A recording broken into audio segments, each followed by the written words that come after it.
9ஆம் வகுப்பு முதல் 12ஆம் வகுப்பு வரையிலான மாணவர்களுக்கான கல்வியை கணினி மயமாக்குவதற்கு நடவடிக்கை மேற்கொண்டு வருவதாக கல்வித்துறை அமைச்சர் செங்கோட்டையன் தெரிவித்துள்ளார். கோவையில் உள்ள சிஎஸ்ஐ பள்ளியில் நடந்த விழாவில் அமைச்சர்கள் எஸ்.பி. வேலுமணி, உடுமலை ராதாகிருஷ்ணன், கே.சி. கருப்பண்ணன் ஆகியோர் கலந்து கொண்டனர். நிகழ்ச்சியில் பேசிய செங்கோட்டையன், சட்டமன்ற கூட்டத்தொடர் முடிந்த பின்னர் கல்வித்துறை தொடர்பாக புதிய அறிவிப்புகள் வெளியாகும் என்றார். ஸ்மார்ட் கிளாஸ் கொண்டு வருகிறார் இந்த அரசு என்று சொல்கிற போது ஏறத்தாழ 3000 இடங்களிலே அதை கொண்டு வருகிறோம்.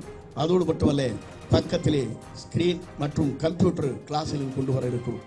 அது மட்டுமல்ல, இங்கே இருக்கிற மாணவர்கள், இங்கே படிக்கின்ற மாணவர்கள் 9th 10th +1 +2 படிக்கின்ற மாணவர்களுக்கு அனைவருக்கும் கம்ப்யூட்டர் மயமாக்கப்பட்ட கல்வியை கொண்டு வருவதற்கு இந்த அரசு துணிந்த நடவடிக்கை மேற்கொண்டிருக்கிறது என்பதை நான் இந்த நேரத்தில் தெரிவித்துக் கொள்கிறேன்.